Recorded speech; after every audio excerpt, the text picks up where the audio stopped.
Well, Roger, good afternoon, and thank you for joining us today on this Ecosystem Reimagined videocast podcast. Appreciate the time. You and I have known each other for a while. We spent some time together at BCG. So, Roger, just kind of off the bat, right? You had a fantastic career at BCG for a long period of time. You'd done kind of tech stuff before then. As you transitioned into the strategy role, and you're the GM for strategy and ventures at IBM, as you transition into that strategy role, what was different? What surprised you? What are the skills that you took from consulting that helped you on the IBM side? And what did you have to kind of relearn, if you will? Yeah, thanks. Well, first of all, I think moving from a strategy consulting firm to running corporate strategy, fortunately, has a lot of similarities. So I think the main thing is we continue to work on strategy, and luckily that was part of kind of what my prior experience was. I think the things I maybe underestimated coming in is just, first of all, how much different it is on the inside of a company, really kind of partnering to really, at BCG and as a management consultant, you always felt like you're owning the outcome, but I think the ownership level goes up, an order of magnitude when you're on the inside of the company. We talked about a little bit of like I have a Slack channel internally, but also communicating the strategy. I think as the strategy consultants, there was always, the client was confidential and you didn't talk about it externally. Now we need to talk about it internally and externally, because if our clients, partners, investors, employees don't get the strategy, then we're not doing our job. So I've been surprised by it. It's a fun experience, but how much time I spend communicating and articulating the strategy so it kind of clicks for every one of those stakeholders I just talked through. Got it. And talk a little bit, Roger, about the scope of your role. Has that evolved? And just kind of, I know it's strategy and ventures. Just talk a little bit about your kind of day-to-day role. Yeah. So I originally joined the team to run corporate strategy, took over some of the M&A functions and ventures in particular.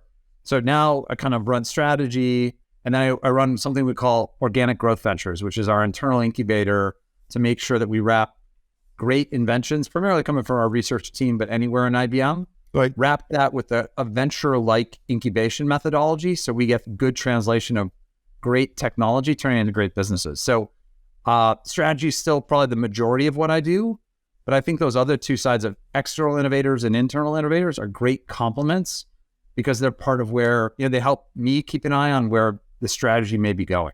Certainly from a strategic perspective, hybrid is an area of significant alignment between IBM and VMware as well, right? And that's how we see the landscape evolving. What are the challenges that your customers are facing that you hear about on the hybrid cloud and cloud evolution journey?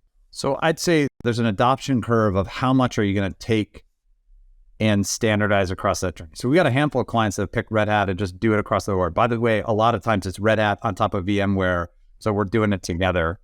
But they look at that heterogeneity and realize their security bills higher, they've got different developer skill populations, there's operational, and they've taken this big step to standardize. I think there's a bunch of other customers that may have experimented with, IBM and Red Hat, but they still have that heterogeneity. So I'd say the lion's share of clients out there, they're continuing to grow their cloud, but they haven't gotten the innovation outcome that they wanted. They've gotten some great results, but not as much as they might have thought 5 or 10 years ago. And then the other thing is at the data layer, there's a similar heterogeneity statement. It's just, they keep adopting the next cloud data lake or the next specialist kind of database, and it just keeps making the data sprawl wider. And they really struggle to put that to work for everything from basic analytics all the way to big AI, right? And so I think there are, especially with a lot of the economy imposing cost pressures on so many of our joint customers, I think they are looking at the cloud bill, the cloud data warehouse bill, and saying, what do I do about this? Because the spend has gone beyond what I expected and the value maybe hasn't yet fully arrived yet. And so they're looking for answers on how do they manage that. And I think the answer for each client isn't always like the Red Hat answer or the VMware. you got to think about the use case, the client environment, and then there's heterogeneity of, there's a different kind of de-averaging of how you serve different applications in the enterprise.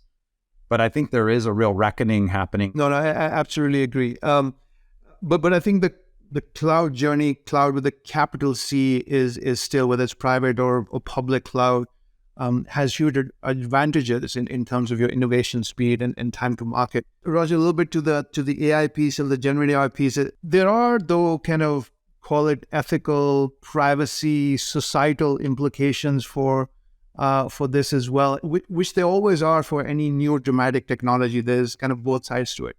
How do you think about that piece? Yeah, I'd say first off, we're working on it. And I'd say first, I think there's complexity. Like, how do you manage the complexity of deciding what use cases, in what model? What are the things that I just go straight to an OpenAI API? What are the things where the data can't leave my environment? There's a lot of complexity of like figuring out how to apply this technology in a thoughtful way. That I think I think the standards of like the decision tree of where and when to use different techniques is still emerging. So I think there's a massive amount of complexity. And then, by the way, it's moving so fast that what you decide today may be different tomorrow. So it's a really difficult space for, I think, a lot of companies to wrap their arms around and make sure they're headed down the right path. But then I think there's the cost equation, right? That these are, these foundation models, if you want to embark on training your own because you've decided that, or even if you're doing inference against them, the expense of it sometimes is pretty substantial and, orders of magnitude higher than maybe kind of Gen 1 AI. Right? Or machine learning. A client says, I don't need my customer support done in the voice of Shakespeare, right? So like, what is the right size of model I need? Because the size of model leads to the inference cost I have to pay times $100,000 end users or 1 million end users across my customer base. So there's a lot of work on the overall value and cost. Then if you get to the risks, I think there's a basic one of just data architecture. Like, what am I comfortable with? Data going through an API, data being used in a feedback loop that is put to work by a foundation model vendor, all the way through to like, what is data that back to like traditional regulated industries, what is data that can't leave my four walls, period. So I think there's a whole data architecture. And then I think you're right. There's a whole set of reliability, ethical, societal risks around first, just, I think the buzzy market term is hallucinations, but, AI's always had, kind of false positives, right? So like now it's just that false positive is articulated with such conviction by the AI. It's convincing. It's convincing in its inaccuracy is still convincing. So I think it does apply to not just text, but other domains, how you'd apply foundation models. I think there's another domain of just how do you apply it in a trustworthy and ethical perspective? IBM has this really deep, back up to the Watson experience for a decade. We strongly believe this AI exists to augment human beings, not to replace them. And so we have to think about ways that, you pair the AI with the person doing the job to make them more effective. And I think that lens will continue to be true. And then I think there's a whole set of, they're even more difficult in a foundation model era, but the whole kind of trust, bias detection, drift, how do I make sure that if I had, unethical decisions in my base data, the model doesn't allow us to amplify bad decisions. And you see it a lot in, hiring, bias in hiring decisions, bias in like picking target customers. We've done a lot of work in that space, but I'll frankly say there's a whole new frontier of that for foundation models, which I think is like a scientific frontier that needs to run at least as fast as the innovators building these new foundation models, because I think the ways it can go wrong are just much more profound than maybe the prior generation of AI. So I agree with you on that. And one of the ways, Roger, I think it can go wrong is also on the security side, right? If you start thinking about AI and you add supercomputers and all the stuff that's kind of evolving and happening there, the quantum and AI are two words that come together in potentially extraordinary powerful ways in health sciences, in disease detection, in running those kinds of things, but also in like massively scary ways in some of the stuff that we're talking about. I think we're also in a world where we need to be talking about quantum safe encryption, just like there's a small PSA. Our best estimate is somewhere in like a 3 to 8 years, we are going to hit a tipping point where quantum computing can crack traditional encryption. And there are already hackers taking data on a hack now, harvest later strategy. The amount of work necessary to upgrade the encryption of the world that's embedded in software in practically every application we use, it is a massive piece of work. And one of the gifts we had on Y2K is it had the name of Y2K, it had a date deadline attached to it. Everybody knew when it was coming. This one's a little bit more uncertain. And frankly, we may not know when some bad actors actually cross that tipping point. So I'll just say on the security thing, just because you mentioned it with quantum, I do think, and IBM has teams working with, industry alliances, governments, et cetera. But I think, frankly, if companies that are not already doing like a data encryption audit and thinking about their plan to upgrade their encryption for quantum safe, but there are algorithms out there that can reduce that risk now. I'm sorry, it's a PSA. So to move away from kind of the technology and strategy piece of Roger to kind of the ecosystem and some of the venture work, right? Having known IBM for many years now, you guys have done a tremendous job for years on the venture side, on the partnership side. What does that mean to you today, and as you look forward? Has anything changed? Have you rethought? Massively.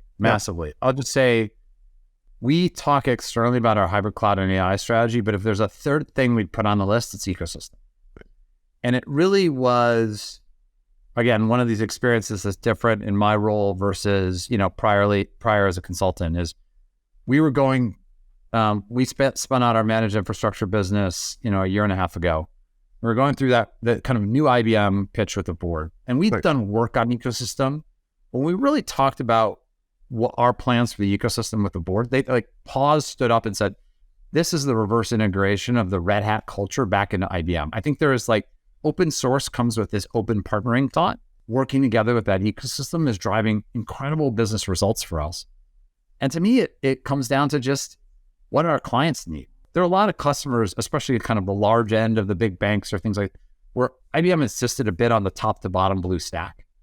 And we've recognized that just doesn't work anymore because the technology industry is like a mile wide now. Us leaning in, seeing that growth, partnering across almost practically every part of IBM business with our ecosystem, the investment we've put in to increase kind of the focus on it, the incentives on it, the capacity behind it, the ecosystem takes up as much ink on the page as the IBM businesses. We elevated to that level because we recognize that, the days of any one vendor commanding the majority of share in a client, those are long gone. We have to work with that ecosystem to deliver what our clients need, and it's a better way to do business. So it's a priority. We will continue to improve, but I appreciate the feedback, but expect more from us. That's awesome. It's fundamentally part of our strategy now. These last, 2-3 years have been quite the exciting environment to manage and lead in, right? How have you managed through this?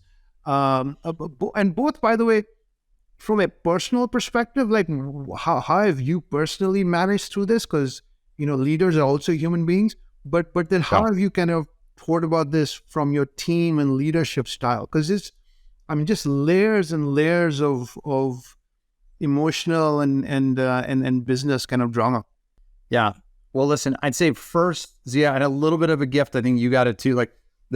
The work in BCG, we're such a global place that there were so many partners around the world that were from the Paris office or the Beijing office. You had to work virtually. So I think there are some muscles of whether or not it's virtual collaboration tools or Slack or video conferencing. I think some of those muscles I walked in probably stronger than maybe somebody had worked in kind of you could show up. So I was lucky on that front. I will say very personally, Arvind called me to offer me the job. It was just past 3 years ago. It was March 2020. Yeah. It was that first week when we all called off work and we were going to hey, everybody's got to stay home for 3 weeks and then we're going to be good. Right. Remember that? Like, Yeah. So I thought we like totally walked into it thinking each month it was like, okay, next month's the month where we're going to be back to normal. And then reality, like the longer term reality set it. I will say, I'm super thankful for virtual collaboration tools and all these things and really using those. So when I talked about my internal Slack channel, I think some of it really grew out of necessity because the traditional all hands or whatever communication mechanisms didn't allow it. I think it has allowed us to work with and recruit a broader set of talent that we might not have been able to. I think IBM as a company that's so big and distributed already also had some muscles around virtual working. So I think it's one that and I think the other thing is just managing with empathy. If it's folks on your team that may have an immunocompromised family member or grandparent at home, they don't want to bring COVID back to, just recognizing that, we may have back to the office mandates, but like having some empathy for the people that have a real concern for their health or a loved one's health has been part of it. I think it's recognizing that a lot of people made some location choices during the pandemic that were the right choice then. And it's a little hard to kind of reverse that and get back into a big city or things like that, giving them a little time and space. And then I think it's always being flexible and listening. Like I use a lot of I'm institute a lot of the tools we use at BCG, like surveys to catch anonymous feedback that like, hey, this isn't working for me. In a virtual world, you don't see the disgruntled employee walking through the hallways. So like creating more space for feedback to flow in has been an important part of it. I'll say the flip side of it though is if it's over the last, year or so, getting back into the office, I just think really to me has revitalized my belief. I believe you can reach more talent with a virtual model, but I sincerely believe you can do better work together in the office with the team you got.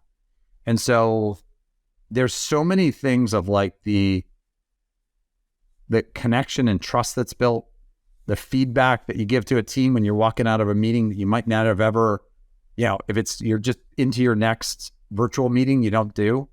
I do think there's a better experience. And then I can count like a number of situations where the collision in the office led to some insight or decision that moved the business forward that just never would have happened. So you kind of never did the control experiment in the virtual world of how much better would our business have been if we'd come to the office. So I am working from home today because I had like a work lunch earlier in the day, but I'm trying to be back in the office as much as I can because I do sincerely believe everything from team experience to team development to like finding that unexpected insight really does come from being in the office. So I'm trying to do that with the knowledge that it's probably not 5 days a week in the office kind of ever again, but enough time there to get some of that benefit. Yeah, no, I have said I was in the office this morning as well and came back in the afternoon partially to do this, mainly because I have books in the background. It just makes me look smarter. And in the office, I don't. Same here. Yeah. Same here. It's that, that's important. Hey, as we kind of reach the end of this, Raj, just a couple of fun questions for you, if you could. I was fascinated by some of these answers. If you were to start a company today, what would you do? I'm intrigued by the notion of foundation models and, a lot of the news disinformation that has entered our political dialogue. Is there a way for this technology to tackle that disinformation? Because I think it's, at least in the United States, it's easy to argue that we're more partisan than we've been in our lifetimes. But I think a lot of it is because we have different sources of truth on different sides of the aisle, that if you believe in this set of facts, you'd be a lunatic to believe the beliefs on the other side. So I think if we can use that, I'd love to have some technology that could take this brilliant tech and apply it to something that kind of, I think would mend a bit of our democracy. Yeah, I mean, and it would obviously have a huge impact in how we kind of work and live and play and think. So second question is, so if from a personal technology perspective, so not cloud and enterprise, from a personal technology perspective, any technology into the future that maybe even doesn't exist that you would love to use? If I could cheat, I'll do two. I mean, I think I'm super excited about in the sustainability space, just the more powerful solar cell / battery combo, so we truly can live a net zero life. So if we could, some orders of magnitude improvement in both of those domains, I think would just be, I'd love to adopt. And then maybe one that would use up some of that. I've seen some of these prototypes from various clients in the past, but I think the personal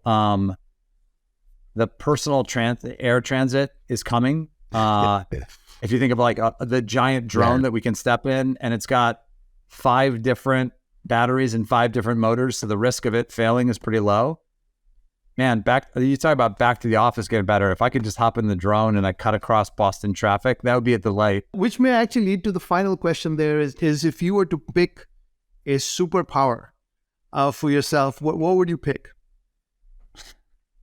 I guess omniscience is a tough one to pass up. If I could know it all, and I'm very sobering aware I do not know it all. I think there's a lot of good that come from that, personally, professionally, societally. But I'm also aware that's probably dreaming to get anywhere close to that. Hey, it's a superpower. You can pick whatever you want, Roger. Okay. Fair enough. Listen, this has been an absolute delight and honestly a great conversation. Between also just from a VMware and IBM perspective, we have a very rich history of partnership. And then just on this, look, congratulations, Roger. You and the team again have done a phenomenal job, and you pointed out the results. So great job. Congratulations. And thank you also for spending the time today. It was a blast. Happy to. Thanks.